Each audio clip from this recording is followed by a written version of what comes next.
So, hello there, and welcome back to yet another Night of the Movies podcast. And in these podcasts, I talk all things movies and TV, and whatever I want, whenever I want. And in today's podcast, I'm reviewing the new David Fincher directed, Michael Fassbender starring thriller in The Killer. But just before I do that, I should say what I say at the start of every podcast I do, which is, if you are watching this podcast on YouTube, hello to my viewers, but you prefer to just simply listen to your podcast on Spotify, well, you're in luck, as you can also listen to this podcast on Spotify at Night of the Movies on that platform. And if you are already listening to this podcast on Spotify, hello there to podcast listeners, then you can also check this podcast out visually on my YouTube channel at Night of the Movies on that platform as well. Likewise, wherever you may be watching or listening to this podcast, don't forget to like and subscribe if you enjoy the podcast, of course, and leave me with some feedback on things to improve on in future podcasts, because there's always things to improve on, and feedback is, as ever, much appreciated. So, let's get into it. The Killer. So, as I already said, this is a new film from David Fincher, and if you're not familiar with that name, David Fincher previous directed films such as Seven, Fight Club, Curious Case of Benjamin Button, Gone Girl, The Girl with the Dragon Tattoo, that is the version of that film starring Rooney Mara and Daniel Craig, and The Social Network, to name a few. And The Social Network is still my favourite of his films to date. And this is his new film now. This is his new film. The Killer is his new release of 2023. And I must admit, I've been looking forward to this film, but I haven't been eagerly anticipating it. Because although I liked the premise, the trailers didn't totally click with me. I watched the trailers and went, oh, I like the idea again, but there's something there which I'm not really getting into in the trailers.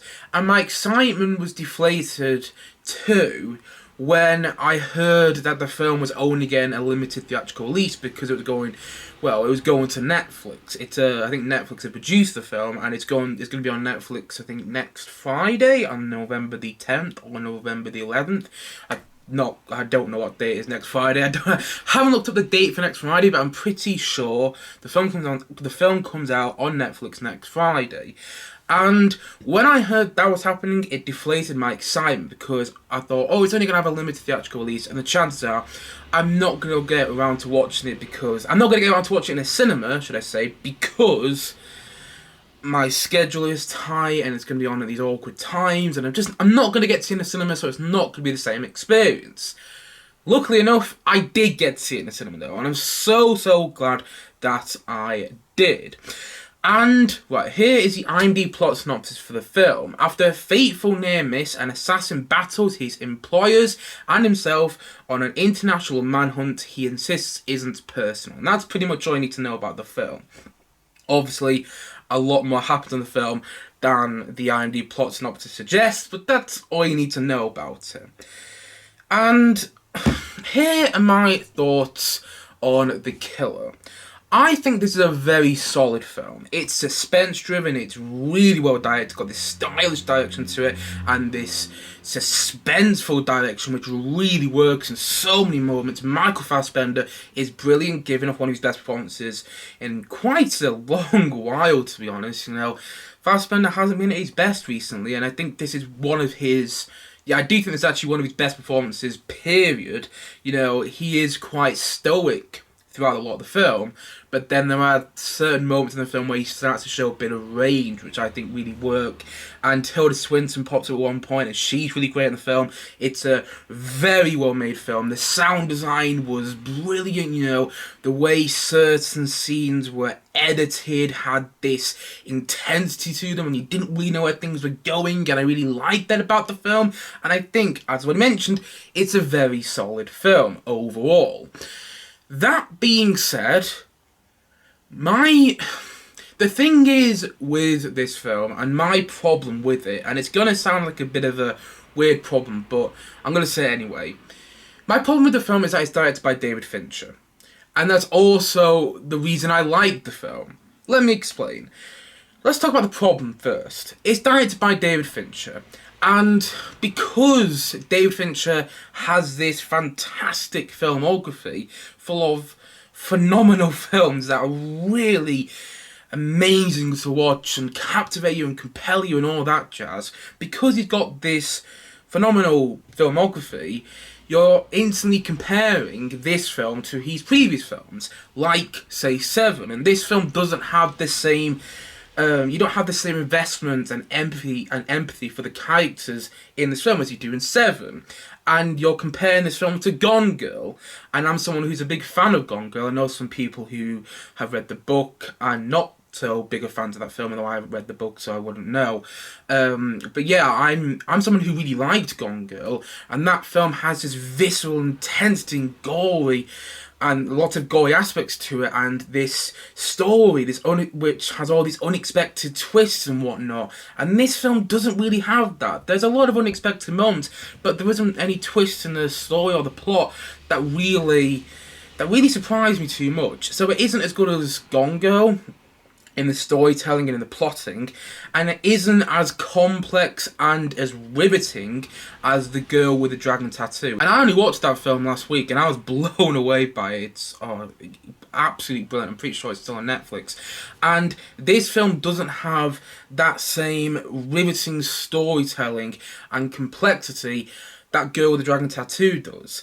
And I don't think it's nearly as sharply written and sharply directed and poignant as The Social Network. As I mentioned at the start of this podcast, my favourite David Fincher film to date is The Social Network because of how well it's written and directed and poignant. And granted, that film did have a script written by Aaron Sorkin, and Aaron Sorkin didn't write the script for this film, but still, that is my favourite, I can't speak, that is my favourite David Fincher film to date still. And I do prefer this, though. I mean, I need to rewatch the films, but I did prefer this over The Curious Case of Benjamin Button and Fight Club. I'm not as big on Fight Club as some people are. I like the film, I enjoyed watching it, but I also felt it was, I don't know, I need to rewatch it. I just felt it was a little slow for my liking. And so I do think this is a really good David Fincher film. I just don't think it's a great David Fincher film, though. I don't think it's nearly as good as the ones I mentioned, you know, Gone Girl, Seven, Girl with the Dragon Tattoo, Zodiac, which is one I haven't mentioned yet. I think Zodiac is a far better film than this, if I'm being honest, because of how well written and how it has all these misdirections in there. I think Zodiac is really underrated, by the way. Great film. And I don't think this is as good as Zodiac, and I don't think it's good as Social Network, and I just don't think it's one of David Fincher's best films because it doesn't have that complex plot and those characters that you get invested in, and that you feel empathy towards. The plot isn't that unique. I felt like I'd seen it before, and the characterization of certain characters wasn't that unique as well. Like, Michael Fassbender's character in the film is quite literally called the Killer. You know, that reminds me of Christopher Nolan's Tenet, where John David Washington, the protagonist in that film, is called the protagonist. His character is called the protagonist, and that's what you get with the Killer.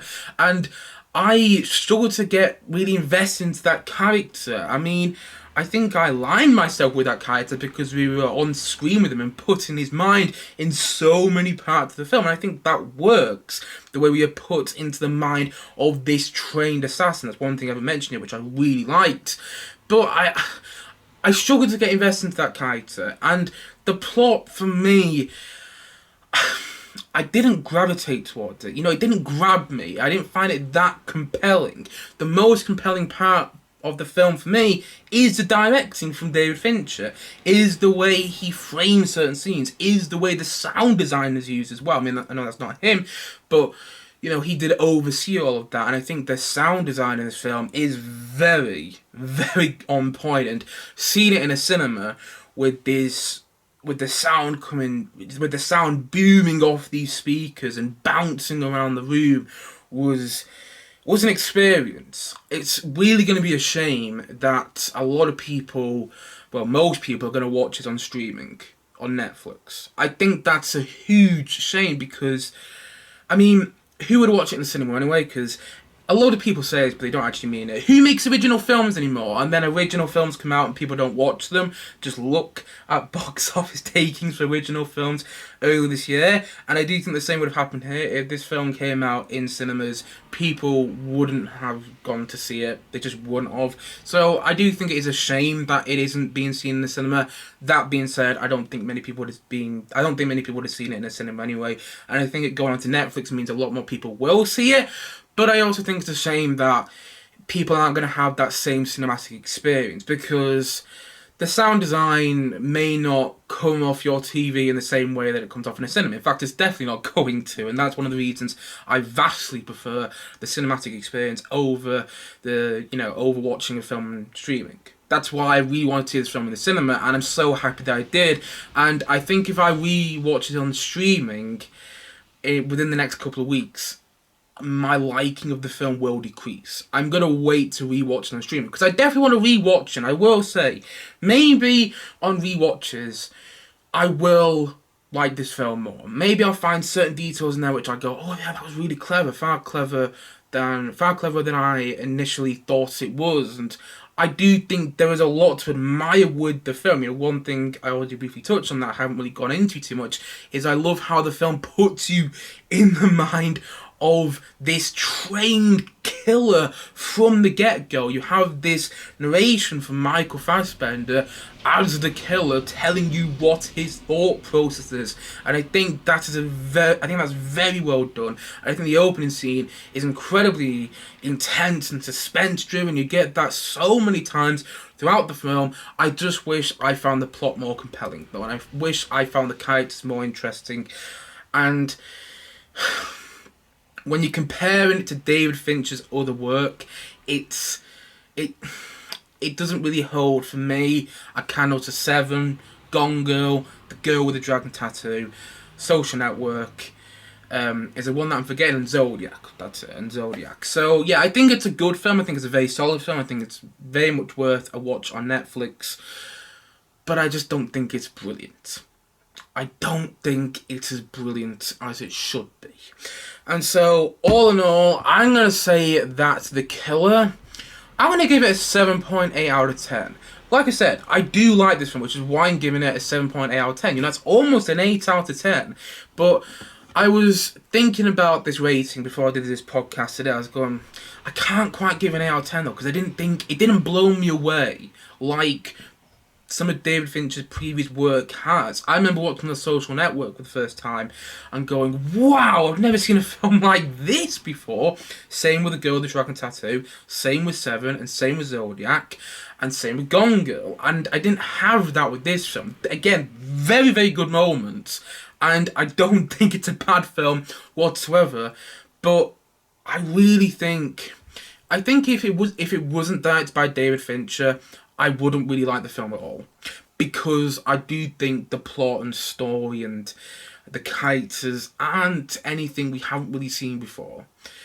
I think what elevates this film and makes it a great watch is David Fincher's direction, is the filmmaking, the sound design I've already mentioned, and the way music is used, which is one thing I haven't really mentioned yet. The way songs are edited in this film. If you've seen the film, you'll know what I mean, because they don't just let a song play out or cut it in and out, and I really like the way it's done that. I really like the way the film does that, and yeah, there's a lot to like. There's a lot to like, as what he said about 1,000 times.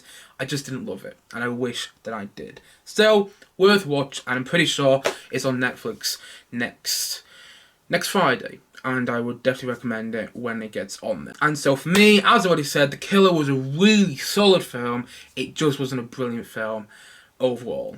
And that is why, as I've already mentioned, I'm going to give The Killer a 7.8 out of 10 from me.